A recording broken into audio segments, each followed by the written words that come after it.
The first topic I want to talk about is a couple of years ago when you and I met. One of the things that you kind of blew my mind with was there are several things, and just about everything in here, you blew my mind with something. But one of the things you blew my mind with was your team structure, and which is not something that typically would blow somebody's mind, but how the reason you structure your team the way you structure your teams, your volunteer teams specifically, um, from a logistics perspective, but also like a culture forming perspective. Like your team structures are not just because it's an efficient way to schedule people and to make sure all your holes are filled. Like that's like, well, that's maybe a byproduct of the team structure, right? You cover your bases. It's like, well, bare minimum, you're going to cover your bases for roles. But Right. there's a team culture thing that really drives why you structure your teams the way you do.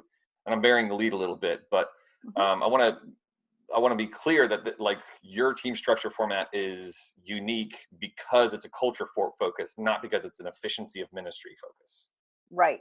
In fact, I would even say that you're probably giving up a little bit of efficiency in the way you structure your teams and the way that you like, because one of the things you said, you don't use volunteer scheduling software, which I was like, what? You're like, how many people are on your teams and you don't use Planning Center or some No. other way of No. scheduling people and sending out reminders, and No. which like that's like if there was one piece of software, pardon me, if there was one, it's a good thing you're not like right in front of me because you would have just gotten drenched. If there is one piece of software that every volunteer team leader was like, I can't do without this one piece, I could like get rid of everything else, but the one piece I can't do without is a volunteer scheduling tool like Planning Center, and you don't even use it for your big old teams. So what's going on? Why? So, so this came from going from a volunteer team when I was on staff of about 30 people, and it grew to 200, and something needed to change. And through the 200 to 300, we kept tweaking it, and it continues to. It grew to a volunteer base of over 1,000, and Still no it scheduling tool. no, Right. no. So, so here are my 3 filters. So, God is so good because initially it was about efficiency. Like initially it was like, this is crazy. Scheduling is the work of the enemy. I am convinced. Like, because I talked to someone the other day and she was like, I am so frustrated and tired of thinking who's going to be here this weekend, who's going to be there, where they're going to be there. And I'm like, and there's no margin for ministry. None. And so not only are you worn out from the scheduling, you're just worn out and bitter and honestly, sometimes like you're and angry. And so it's like, and yet they have these tools. So it started from there, but God takes our offering and he goes with it. And what I learned from that is 3 things. If you're only listening to this and you're not watching the video, she did a mind blown expression when she said, so, I do that a lot. We need major subtitles here. Go ahead, sorry. Here's my 3 filters. And working and building a team structure or anything. Number 1, is it relational? Number 2, is it sustainable? Number 3, is it scalable? So someone would say, oh, you did that with 1,000 people. But when we would launch a campus and we would launch it with maybe 200 people and maybe 50 or 40 would volunteer, how do we take that and it was scalable? And we didn't have to reinvent the wheel. So when most people say scalable, they think, how can I take what I'm doing at a small thing and make it bigger? What you're talking about is we have this 1,000 person volunteer team. We need to scale it down without reinventing the wheel. Right. Back down to 50 volunteers. Yep. I'm backwards on everything, Scott. I'm just a backwards girl. That's really interesting though. I mean, because if you're creating systems at 1,000 people, you launch a campus or you create a new ministry or whatever, or you split off a team or a new department and you've got 50 people, a lot of those people a lot of leaders are going to think I got to start fresh with a 50 person formatted system. And you're saying like whatever we do at 1,000 people needs to work at 50 people. Yes. And I'm going to give a little shout out. I think you're familiar with this folks, the 95 Network. Sure. Yeah. Because their whole thing is 95% of churches are 500 and less. Right. In size. So I was working in a church that was over 10,000 in size. So I think it's an outlier. Yeah, it's a little bit. So I love that this thing that was created works for 95% of the churches Yeah. that I talk to. And so it does work that way. And I think all I'm doing, oh my goodness, it seems simple, but this is where the coaching comes in, because I think a lot of folks get stuck in the model of it can't be that simple. It Uh-huh. can't be that simple. Like they keep going back to what they used to know, right? So Sure. that's the struggle to get them to kind of like stay in it, like stay in the boat, stay in the boat. So we build teams first of all, and then we have to define what is a team, Uh-huh. because a lot of people I talk to will refer to them having a team, but they don't have a team because they're just pools of people. Yeah. Yeah. So You we mean something build, other by a team, you mean something other than a pool of people, I yeah, guess. there's a big difference. In my book, like I have heard people like, oh, there's these 5 6 people, but they're not a team. They don't know Yeah. one another. They Yeah. don't look across the thing and know what Joe's doing and how Sally's doing, and like we're not a team. We don't understand her strength is over there, my strength is over here. Mhm. Like, you think of a sports team, everyone's got their lane, everyone's got their strength, everybody knows, and we're on the same team. So that is a huge concept to work through. First of all, Mhm. what does a team look like at your church? But then every team needs a leader, a coach. Someone's got to lead that team. Right. And so then the whole talk comes into building team leaders to lead those teams. Mhm. And when we in our church staffs and church leaders can let go and let our volunteers and leaders actually do the things they're called to do in the church, that's when really big, great things happen. Because God's now multiplied his efforts through 50 people versus one who was burnt out, Sure. Of course. Yeah. right? Yeah. So the team structure of saying, okay, this is going to be your team. I'm on this green greeter team, and John is my leader, and Sue is my leader. And this is who we are. When we show up, we know we know everyone on the team. We know what time we're coming in. We know on the calendar that these are the 6 times we're serving for the rest of the year.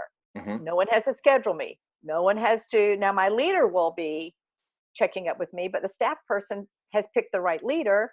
So I don't need to micromanage my leaders either. Okay. So, let's see if I can restate this in a way that make sure I understand it correctly. Is you have a department or your ministry area, we'll say instead Mm-hmm. of team. So your ministry area would be, let's say, greeters, because that's primarily where you worked in, right? But this same kind of thing works in children's ministry and Mm-hmm. in ushers or in worship or whatever. It's a concept that is not just for first impressions. I imagine, I assume. So let's clarify. For me, my team of first impressions included from the parking lot, serving coffee. Uh huh. We served meals, we greeted, we guide, we had a welcome team, we did the ushering Uh inside. huh. So we were basically the people moving and getting them to the different places. Children's ministry is a completely different area. I wasn't over children's ministry, but Uh huh. were able to do some things like, well, we had service leaders and we had directors that were owning zones, and so they would come and say, wow, we're able to take what you're doing in pieces and apply it so we can kind of spread out the load in our area as well. Right. Okay. Okay. So this MaryAnn's team concept, trademark TM, is that your ministry area of first impressions is not the team. That's your ministry area, Mhm. correct? Like when you say team, you don't mean first impressions. Right. When you say team, so also when you say team, you don't necessarily mean the coffee team or the usher team. When you say team, you mean everyone that is serving this Sunday is a team. Is that correct? Yep. Yep. Okay. Yep. So when you break it into red team, green team, blue team, yellow team, Hmm. your red team is serving all together, and within that red team is all together on a Sunday morning. You have uh, the coffee people, the usher people, the parking people, the door opener people. Yep. Correct. What do you call Correct. those individual groups of people inside of your team? So that would be the usher team, the greeter, Okay. parking, we call them roadies. Common grounds was coffee. Gathering place also served BHQ or Volunteer Central. We'll talk about Okay. that a little bit more, but they also served our guests breakfast and such. Okay. And so I would have medical team, like, so we would have all those individual areas of posts per se, but What was really cool, here's one of the things, is we have got to crush church silos Uh-huh. in ministry. First of all, not competing between churches, but even within the walls of our church on a Sunday, I hear too much of the us and them, Yeah. right? So, like the ushers, they do their thing, but they're not part of us Hmm. out here in the atrium. Hmm. And I look at it from a standpoint of not only first time guests, but anyone coming to church. Like, we're coming to church. So when I go to a hotel, we were actually in Disney World a couple weeks ago Hey, and hadn't been there. Like, I've never been there to stay like that, but took my husband. we were just When there this we past walked weekend in, for you the were there first last time week. last weekend. First time in 25 years. Yeah. We missed it by just 2 weeks. Ridden the rides together. But when I walked into the resort hotel, it wasn't my job to go, are they going to take care of me or are they going to take care of me? Sure. Like, can I talk to that person or am I allowed to talk to this person? Hmm. Or will they know? Well, how hard is this going to be? So Hmm. particularly churches, I mean, we're here. We're glad you came. So I always go back to Isaiah, where it talks about we take the mountains and it says, and we flatten them, and the valleys we make high, we level, and the rough plains are made smooth. And the big point of it all is so that they will see the Lord. Hmm. So if there's a divot, when you're walking across the plain and you, you know, go for hole, man, that really hurts. Like, that's not a great experience. So if I come in and it's like crickets in the parking lot and I don't even really notice it, but whatever. And then someone says hi to me, I'm like, okay, that's what you do at church. They were kind of friendly. And then I go sit inside your worship center auditorium and nobody talks to me. Okay. It could be like, all right, I guess. Yeah. But see, I don't believe Jesus died for. Okay, I guess. Right. That's just where I come from. I'm just like, it's not that hard to smile and talk to someone. He died. We can just smile and talk to someone. I don't think it's on the same level. Right. So when someone comes to church, even if they've been to church a long time, and they're able to go, and then God does that supernatural thing where He's using it and letting them know, see, I saw you. See, you're seen.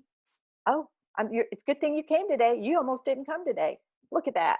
Look at that. Isn't this nice? Aren't you comfortable? Now you can listen to this crazy message I prepared for you. Hmm. And so I don't think there should be an us and them. We should have it seamless where they come and they leave and they're like, I don't know what just happened at church today, but something happened. And so by bringing the people teams, not only for the individual areas that people serve, but like if it was the red team and there was red greeters and red everything, Hmm. then we all would get together in the morning and look around the entire room and go, it's on us today. Hmm. So we would have situations where if we were low in the parking lot, ushers would go volunteer to go serve in the parking lot. Like, we were there to help one another, right? We're Hmm. really Hmm. brothers and sisters. We're here to make